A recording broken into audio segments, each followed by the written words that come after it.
सिंधुदुर्ग आणि कोल्हापूर जिल्ह्याच्या सीमेवर आणि सह्याद्री पर्वताच्या उंच रांगांमध्ये असलेला ऐतिहासिक रांगणागड मागील काही वर्षात पर्यटक तसेच भिर्यारोहणास येणाऱ्यांसाठी औत्सुक्याचा विषय बनला आहे।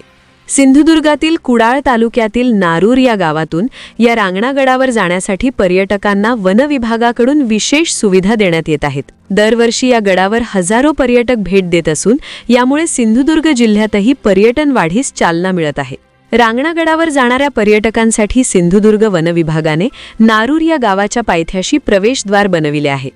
या गडावर जाण्यासाठी सरळ सोपे दगडांनी बांधलेले मार्ग, विश्रांतीगृह, जेवण बनवण्याची सुविधा, स्वच्छतागृह, वन्यजीव प्रेमींसाठी मचाण व्यवस्था केली आहे। मागील काही वर्षात रांगणागडावर जाणाऱ्या पर्यटकांमध्ये वाढ झाली असल्याने स्वच्छतेच्या दृष्टीने उपाययोजना करण्यात आल्या आहेत, ज्यामुळे पर्यावरणाला कोणताही धोका निर्माण होणार नाही। ऐतिहासिक महत्त्व असलेल्या रांगणागडावर मागील काही वर्षात पर्यटक येणाऱ्यांची संख्या वाढत आहे।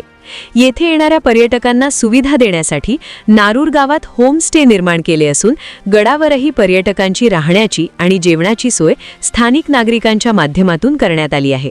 गडाचा पायथा आणि गडावर स्वच्छतेच्या अनुषंगाने स्वच्छता मोहीम राबविण्यात येतात। यावेळी 27 आणि 28 डिसेंबर रोजी मोठी स्वच्छता मोहीम राबविण्यात येईल। रांगणागड वर जाण्यासाठी नारूर हा सगळ्यात सोयीस्कर आणि सोपा रस्ता म्हणून पर्यटक याचा पुरेपूर वापर करत असतात। रांगणागडाच्या पायथ्यापासून जाण्यासाठी फॉरेस्ट डिपार्टमेंटने वन विभाग सावंतवाडी मार्फत कडवल क्षेत्रच्या दरम्यान सावंतवाडी वन विभागाने पायवाट ही चांगली केलेली आहे। पूर्ण पायवाटेला जाण्यासाठी दोन्ही साईडने रॅम्प बांधून प्रत्यक्ष जाण्यासाठी चांगला रस्ता गडावर जाण्यासाठी केलेला आहे। त्याच्यामुळे इतर जे काही रस्ते आहेत ते डोंगर दऱ्यातून खाचकळग्यातून जाण्यासारखे रस्ते आहेत, पण हा मुख्य रस्ता एकदम सोयीस्कर आणि सोपा रस्ता, कमीत कमी एक माणूस 40 ते 45 मिनिटापर्यंत गड सर करू शकतो असा सोयीस्कर रस्ता वन विभागाने करून दिलेला आहे। तरी पण सर्व पर्यटकांना अशी एक विनंती आहे की आपण सर्वांनी सर्वात सोयीस्कर रस्ता नारूर च्या दरवाजाकडून जाणार हा सर्वात सोयीस्कर रस्ता सर्वांनी अवलंब करावा।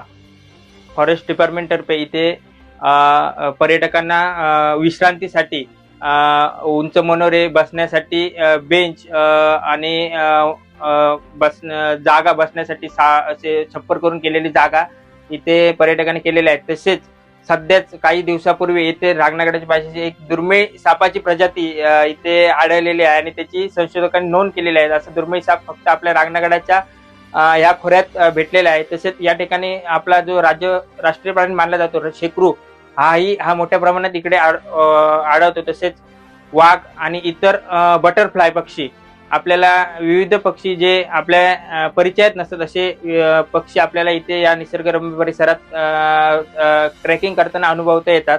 आणि विविध प्रकारची वनौषधी झाडे या पूर्ण जातेवेळी आपल्याला माहीत नसतं अशी वन औषधी झाडे पण इथे आपल्याला संशोधक घेऊन त्याचा शोध घेत असतात की ही कुठल्यासाठी औषधी आहे, काय आहे।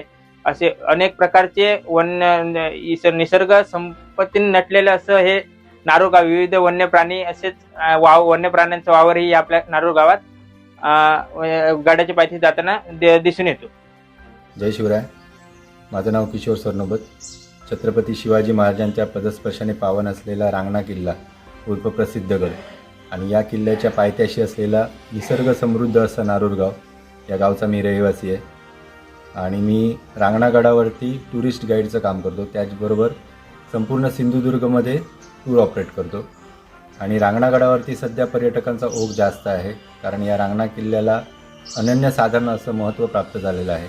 कारण कोल्हापूरच्या 13 किल्ल्यांपैकी एकमेव किल्ला, त्याचबरोबर सिंधुदुर्गमध्ये जेवढे किल्ले आहेत त्याच्यामध्ये ट्रेकिंगसाठी सगळ्यात बेस्ट किल्ला हा आहे आणि कोल्हापूर आणि सिंधुदुर्गाच्या बॉर्डरवरती तो स्थित आहे आणि इतिहासकालीन पण त्याचं महत्त्व तेवढंच आहे। हा बॉर्डरवरती असल्यामुळे सिंधुदुर्ग, गोवा आणि कोल्हापूर या तिन्ही भागांवरती वर्चस्व मिळवण्यासाठी रांगणागड ताब्यात असणं खूप गरजेचं होतं आणि याच कारणास्तव या किल्ल्यावरती भरपूर आक्रमण झाली। राजे आग्र्यात जेव्हा कैदेत होते त्यावेळी सिंधुदुर्ग किल्ल्याचं बांधकाम चालू होतं आणि अशावेळी रांगणा किल्ला दुश्मनांच्या ताब्यात गेल्यामुळे स्वराज्याच्या अस्तित्वाचा प्रश्न निर्माण झाला। मग स्वतः जिजाऊ मासाहेबांनी मोहीम काढली आणि रांगणा ताब्यात घेतलेली एक घटना खूप महत्त्वाची आहे इतिहासाच्या दृष्टिकोनातून. आणि त्यानंतर इथली सगळी व्यवस्था लावून त्या रिटर्न गेलेल्या आहेत. आणि स्वतः शिवाजी महाराज जेव्हा आग्र्याहून सुटले आणि रांगणागडावरती आले त्यावेळी त्यांनी 6,000 होण खर्च करून रांगणा किल्ल्याची डागडुजी केलेली आहे. आणि त्यानंतर मनोहर मनसंतोष गडावरती त्यांनी 1 महिना वास्तव्य केलं. आपण तहात गमावलेले जे किल्ले आहेत ते परत कसे मिळवायचे याचं सगळं नियोजन तिथे झालेलं आहे. आणि त्याच्यानंतर मोहिमा काढून आपण कुठल्या मोहिमेवर जायचं, आपल्या सरदारांना कोणत्या मोहिमेवर पाठवायचं, हे सगळं नियोजन करून धडाधड सगळे किल्ले परत ताब्यात घेण्यात आलेले आहेत. आणि त्यामुळे आत्ता पर्यटक या गडाला भेट जास्त देत असतात. आता आम्ही टुरिस्ट गाईडचं काम करतो, त्याचबरोबर आमचे होमस्टेज आहे नारूर गावामध्ये. सरनोबतवाडा हे 100 वर्षापूर्वीचं मातीचं घर आहे ज्याला आम्ही ब्रीदिंग हाऊस म्हणतो. आणि पर्यटकांची राहण्याची सोय तिथे केली जाते. त्याचबरोबर नदीच्या काठावरती टेंट कॅम्पिंग होते, शेतामध्ये टेंट कॅम्पिंग होते. ज्यांना रांगणागडावरती राहायचं असेल त्यांचीसुद्धा जेवणाची राहण्याची सोय आम्ही टेंट कॅम्पिंग वगैरे करून अरेंज करत असतो. आणि गावातील मुलं यासाठी भरपूर सक्रिय आहेत. तरुण मुलं जी आहेत त्यांनी याची ॲडव्हर्टाईज जास्त केली आहे, कारण मध्यंतरी जास्त कोण येत नव्हते पर्यटक. आणि अशावेळी सगळ्या मुलांनी एक ग्रुप तयार करून सोशल मीडियावर जास्त भर दिला. जेवढे यूट्यूबर्स आहेत त्यांना आणलं गेलं गावामध्ये आणि रांगणागडाची ॲडव्हर्टाईज केली गेली. आणि या गडाची डागडुजी करणं खूप गरजेचं आहे. खरं म्हणजे पुणे पुरातत्व विभागाने त्याची दखल घेतली आणि 6 कोटी रुपये खर्च करून गडाची डागडुजी केलेली आहे. परंतु अजूनही रांगणागडाचा काही भाग कोसळत चालला आहे. मग सरकारने त्याच्याकडे लक्ष देणं खूप गरजेचं आहे. आणि पर्यटक येतात, त्याचबरोबर काही जण ते गडाचं पावित्र्य भंग करण्याचा सुद्धा प्रयत्न करतात. मग अशावेळी कचरा वगैरे साठला जातो. मग वेळोवेळी जे शिवप्रेमी संघटना आहेत, गड किल्ले संवर्धन करणाऱ्या संघटना आहेत, त्या गड किल्ले संवर्धनाच्या मोहिमा राबवत असतात.